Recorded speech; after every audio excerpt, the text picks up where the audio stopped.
The West Philippine Sea Newsletter, Volume 12. Tensions focus on the Escoda Shoal.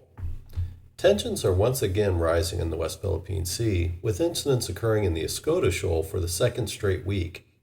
Early on August 19th, a Chinese Coast Guard ship and two Philippine Coast Guard vessels were involved in a ramming incident, resulting in structural damage to both Philippine ships, but no reported injuries.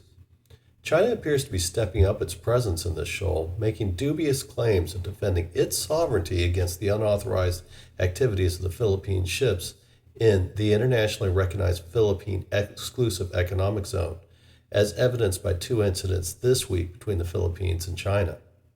This appears to demonstrate that the attempts to de-escalate tensions in the region that led to the agreement between China and the Philippines in the Second Thomas Shoal were short-lived, and there is a regional and international concern that the Escoda Shoal is the new flashpoint in the region.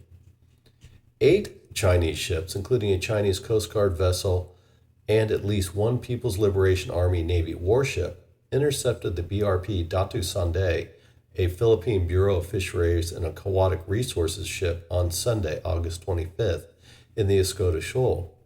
The Chinese Coast Guard spokesman, Gan Yu, stated that the Philippine ship approached the Chinese vessels, maneuvering, quote, dangerously, end quote, and, quote, unprofessionally, end quote, resulting in a, quote, brush, end quote, between the Philippine vessels and a Chinese Coast Guard vessel.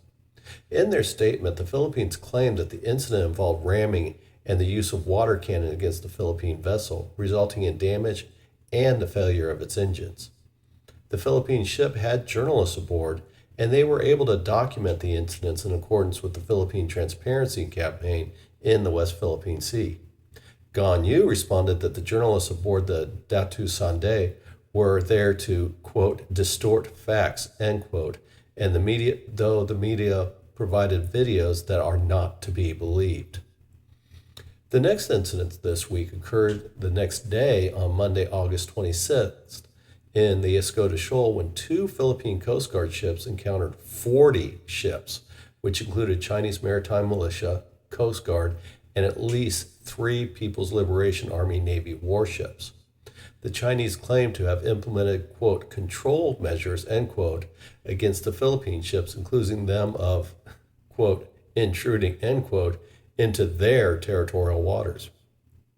The Philippines deemed the Chinese deployment of 40 ships in the shoal to intercept the Philippine Coast Guard ships as, quote, excessive, end quote, and the presence of so many in the region suggests the Chinese are trying to prevent the Philippines from accessing the shoal, which is just 85 miles, 135 kilometers, from the nearest Philippine island.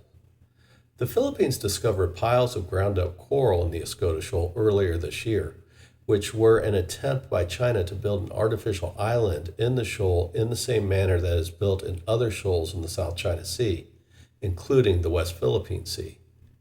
Following the discovery, the Philippine Justice Department began gathering evidence for an anticipated international court filing against China for environmental damage.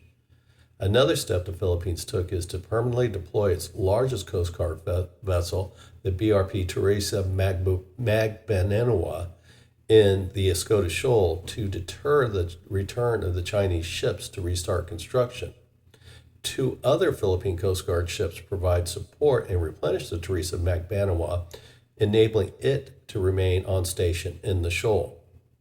The permanent stationing of the Teresa Magbanua has been an increasing source of irritation to China, which eventually sent its largest Coast Guard ship and anchor it, called the CCG 5901, also known as the Monster, within the Philippine ship's site. China, unable to persuade the Philippines to leave the area, has accused the Philippines of using the same strategy to anchor the Teresa Magbanua as they did when they grounded the Sierra Madre in the Second Thomas Shoal. They are now referring to the anchoring as a, quote, virtual grounding, end quote, to enable the Philippines to maintain a manned presence in the shoal. China appears to be attempting to prevent the resupply of the Teresa Magbanua by deploying numerous ships, including PLAN warships, to the region and intercepting Philippine ships there. This week, the Philippine and United States militaries met in consultation over regional issues. After the meeting, the Philippine Armed Forces Chief General Romeo Bronner Jr. met with the commander of the U.S. Indo-Pacific Command, Admiral Samuel Paparo, and held a press conference afterwards. In response to a question, Admiral Paparo stated the United States was open to consultations about having U.S. Navy ships escort Philippine ships delivering food and supplies in the region. General Bronner added the Philippines needs to exercise caution before seeking U.S. assistance, citing Philippine law and constitutional restrictions on foreign forces participating in local combat operations. The Philippines is committed to exploring all available options before seeking U.S. assistance. Even as the situation escalates, the Philippines appears to be trying to stop it. Therefore, it is likely that the Philippines intends to continue waging the battle of world opinion by highlighting Chinese aggression and applying various forms of international pressure on China in the hopes of achieving some form of compromise with the Chinese. The Philippine strategy may work to get the Chinese to drop their claims in the region, but it is likely to play the long game as China appears to be unwilling to withdraw soon.